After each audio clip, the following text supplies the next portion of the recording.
Hi, this is Paul, and this is a bonus episode of Legendary Adventures podcast.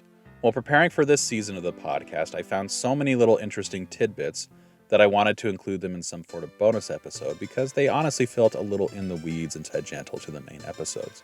But I still think it's interesting to talk about, so here we go. Today, we're going to be talking a little bit about the characters of Ocarina of Time and how they were designed. In the last season for Link's Awakening, I discussed how director and Zelda co-creator Takashi Tezuka said he was inspired by David Lynch's show Twin Peaks in directing the design for characters in that game. It seems that Shigeru Miyamoto carried that same inspiration over to Ocarina of Time. In a 2011 Iwata Asks interview, Miyamoto said, "I didn't want to tell a story as much as I wanted to have a lot of people appear around the main character and portray their relationships." When Iwata pointed out that Tezuka had the same idea for Link's Awakening, Miyamoto said, "That's right. I think those suspicious and odd characters alone are interesting. I'm more interested in their presence than I am in whose cousin is whose and whose parents are sworn enemies way back when." Miyamoto also discussed some of the other characters who sprang up and his desire to have them in the game. He said, "When we decided to handle Link growing up from a 9-year-old child to a more mature 16-year-old, I wanted lots of characters to fulfill various roles. For example, Kaepora Gaebora is a grandfather figure who gives Link all kinds of advice and looks out for him. And since Link is a boy, I wanted girls besides Princess Zelda to show up. That's why Soraya and Malon are there. Also Link's archenemy Ganon, so I thought that they should meet once when he's a child. That's why there's the nightmare scene. That connects to the courtyard scene. The innocent eyes of a child are able to see through the truth, so young Link instinctively knows Ganon is the bad guy. And when adult Link meets him again, and Ganon says he's the boy from before, it really hits you." In a 1998 staff interview, character designers Yoshiki Haruhana and Satoru Takizawa talked a little bit about how they designed the characters. Haruhana said, "There are more than 60 characters in Ocarina of Time. One character takes about 2 to 3 days to make, so our schedule was always uncertain. We just have to go from one to the next." He also discussed a little bit about the appearance of those characters. He said, "Fellow staff member Takano once told me, 'All the people you make turn out to be freaks.' I never intended to do that.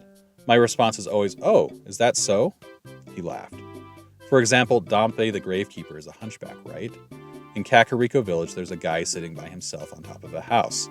It was never my intention to make a character similar to myself, but afterwards, 5 people said to me, 'Hey, that's you.' I definitely wasn't aiming for it, I swear. To the contrary, I didn't even want to make the character after myself." Takozawa said, "I never meant to fuss over all the characters, but still I was inclined to treat them as if they were real. We designed them to be real, so we also attempted to make them have interesting, realistic animations. Because they were interesting and elaborate, we wanted the animation to be honest, serious. Sort of like the pose, grudgingly running away from the player. Other enemies, when defeated, will burst into flames and disintegrate. Little things like that. There's even a guy who looks like Kimutaku, who is a Japanese celebrity. The medicine man clearly resembles him. He laughed at that. If I told you my favorite character in Zelda the Ocarina of Time, it would have to be him. The Kakariko Village medicine man with sparkling teeth and long hair." Haruhana said, "The medicine man character stands out because of the resemblance. In short, it means he's too good of a person, making him a freak. While making him, I was thinking, hey, this guy reminds me of someone. But it might have been unconsciously channeling Kimutaku all along. I don't know." A good example of a female in the game would be Kakariko Village's Chicken Lady, pretty and completely inoffensive. Fellow staff member Onizuka, who is Eiji Onuma, was very pleased with her. "Aside from her, everyone else is a freak." He laughed. "Ingo looks a little effeminate, don't you think? He's a pigeon-toed weakling." He laughed.